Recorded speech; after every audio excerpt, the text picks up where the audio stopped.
ঢাকায় নতুন না? হ্যাঁ। ঢাকায় প্রতিদিনই অনেক মানুষ আসে, এসে আপনার মতনই ঠিকানা খোঁজ করে।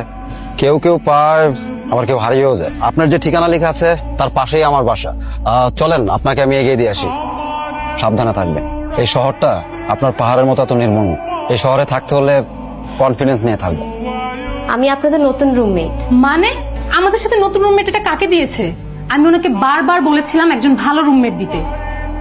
আচ্ছা, ভালো না খারাপ সেটা তুই কিভাবে বুঝলি? মানে তুই এখনো বুঝতেছিস না? এই যে দেখেন, আপনি এই রুমে আসছেন ভালো কথা, কিন্তু এখানে বেশি দিন থাকা যাবে না। আপনি সুপারভাইজারকে বলে অন্য রুমে চলে যাবেন।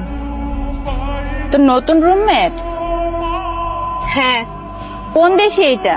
চাইনিজ না জাপানিজ? আর তখন কোন দেশের ভাষায় কথা বলতেছে? হাই মেয়ে, বড়াপু কি বলছে শুনছো না? জি শুনছি। আরে এই তো দেখি বাংলায়ও কথা বলতে পারে। আমি তো ভাবছিলাম চাইনিজ বা জাপানিজ কোন ভাষায় কথা বলবে। কি কার সাথে কথা বলতেছিলা? মায়ের সাথে।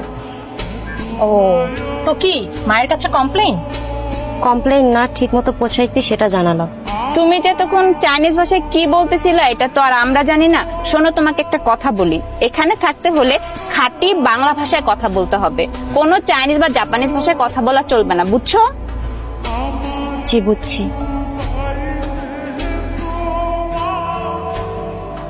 হাই মেয়ে, তোমাকে না বলেছিলাম সুপারভাইজার সাথে কথা বলতে বলেছিলা? জি আপু। এদিকে আসো। তাহলে যাওনি কেন এখন রুম থেকে?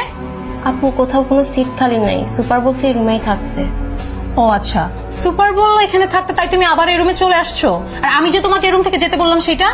আপু আমি বলছিলাম সত্যি, অন্য কোনো রুমে সিট খালি থাকলে আমি নিজেই চলে যেতাম। অন্য কোনো রুমে সিট আছে কি নাই সেটা আমার দেখার বিষয় না। তোমার সাথে আমি রুম শেয়ার করতে পারবো না, তুমি এই রুম থেকে বেরো। আপু আর কয়েকটা দিন থাকি। কয়েক মিনিটও না, বাইরে চেয়ার আছে, ওই জায়গায় গিয়ে বসে থাকো। যাও রুম থেকে যাও, আমি এখন রুমে রেস্ট নিব। তুমি যাও এখন রুম থেকে। ওরাতে কোথায় থাকবে? যেখানে ইচ্ছে থাক, সেটা কি আমার দেখার বিষয়? আমি ওর সাথে রুম শেয়ার করতে পারবো।